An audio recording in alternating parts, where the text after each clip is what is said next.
They use lab-grown human brains called organoids, which they force to run computers.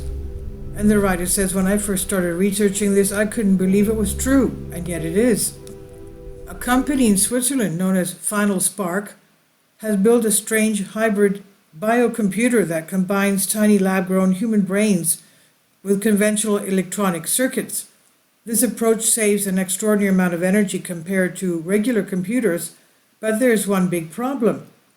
The tiny human brains grown in the lab keep wearing out and dying. So scientists must keep growing new ones to replace them. Stem cells derived from human skin tissues were used to create the 16 spherical brain organelles on which the system depends. I realize this sounds like something out of a really bad sci-fi movie, but it actually happens. The scientists at Final Spark call their hypercomputer the neural platform, and it's reported to use only a fraction of the energy required to power a traditional installation. Swiss tech startup Final Spark is now selling access to biocomputers that combine up to 4 tiny lab-grown human brains on silicon chips. This new bioprocessing platform, called the neural platform, uses miniature versions of human brains to perform tasks on the computer instead of silicon chips. The company says it can fit 16 of these mini brains into the neural platform and use a fraction of the energy needed to power a traditional installation. The platform, currently adopted by 9 institutions, integrates hardware, software, and biology to build a processing system that is energy efficient and high performance. And this discovery, quote unquote, is being hailed as a way to save gigantic amount of energy. But what about lab-grown human brains enslaved to operate on this neural platform? Each of the 16 mini-brains consists of approximately 10,000 living neurons and is kept alive by a microfluidic system that provides water and nutrients for these cells. Rather than simply embedding biological concepts into computers, Final Spark's online platform taps into spherical clusters of lab-grown human brain cells called organoids. A total of 16 organoids are housed in 4 arrays connected to 8 electrodes each, and a microfluidic system that provides water and nutrients for the cells. The approach, known as wetware computing, in this case leverages researchers' abilities to grow organoids in the lab, a fairly new technology that allows scientists to study what are essentially mini replicas of individual organs. During their short lives, mini brains are literally trained to perform certain tasks using a system of reward and punishment. Can you imagine? They even punish the mini brains as they would punish, a little slave not doing the work properly. Now, the researchers do this by training the organoids through a reward system. Organoids are rewarded with dopamine, the neurotransmitter responsible for pleasure and addiction. Meanwhile, as punishment, quote unquote, the organoids are exposed to chaotic stimuli such as irregular electrical activity. If the enslaved mini brains do what they are supposed to do, they are rewarded with a lot of pleasure. If the enslaved mini brains don't do what they're supposed to do, they get hit with a lot of erratic electrical activity. In other words, these tiny human brains are tortured until they learn to obey. Can you imagine? Reading that should literally make you sick, and it makes me sick. What these scientists are doing is so unbelievably evil. Final Spark claims that tiny human brains used 1,000,000 times less energy than their silicon counterparts. Swiss technology company Final Spark has successfully launched Neural Platform, the world's first bioprocessing platform where human brain organoids, miniature versions of the organs grown in a lab, perform computational tissue works instead of silicon chips.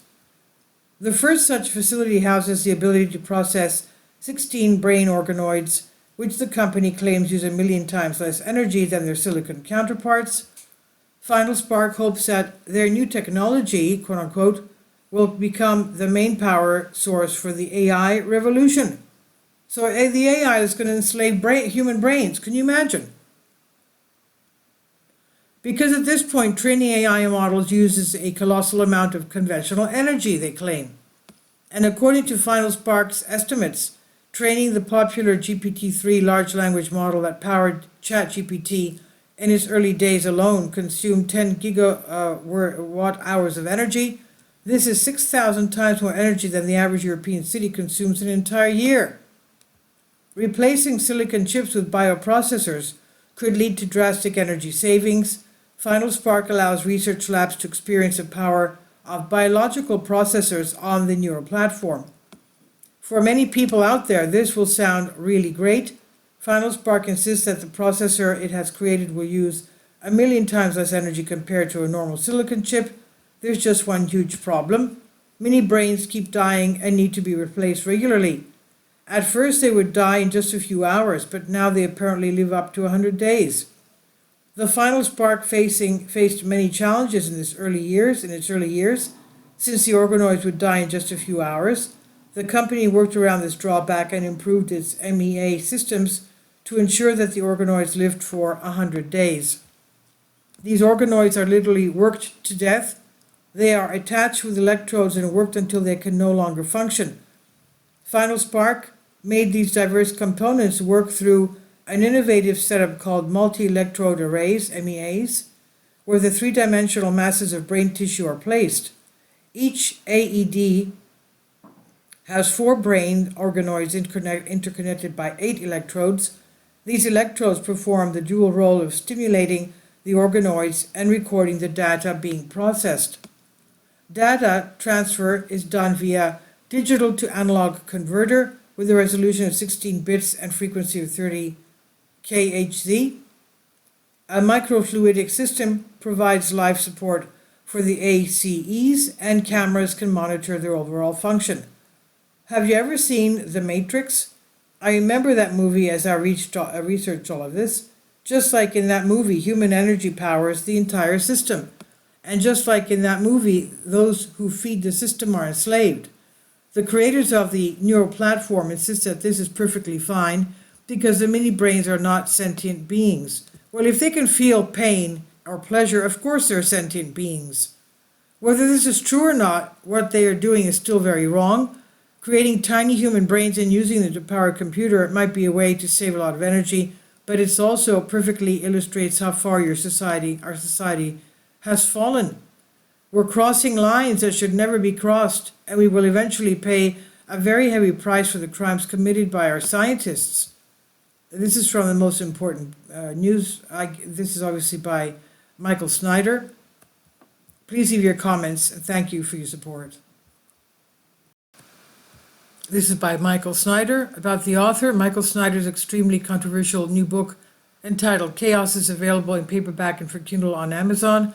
He's also written 7 other books that are available on Amazon, including End Times, 7-Year Apocalypse, Lost Prophets and the Future of America, The Beginning of the End, and Living a Life That Really Matters. When you purchase any of Michael's books, you help to support the work he's doing. You can also get his articles by email as soon as he publishes them by subscribing to his Substack newsletter. Michael has published thousands of articles on the Economic Collapse blog, End of the American Dream, and the most important news. And he always freely and happily allows others to republish those articles on their own websites. These are such troubled times and people need hope. John 3:16 tells us about the hope that God has given us through Jesus Christ. For God so loved the world that he gave his only begotten Son, that whosoever believeth in him should not perish but have everlasting life. If you have not already done so, we strongly urge you to invite Jesus Christ to be your Lord and Savior today. Finally, support my Patreon account. The daily posts are 5 videos daily, and they are totally different from what I have on my YouTube channel. Thank you so much for your support and that you find all my content so interesting. You'll find the Patreon account details in the description box below.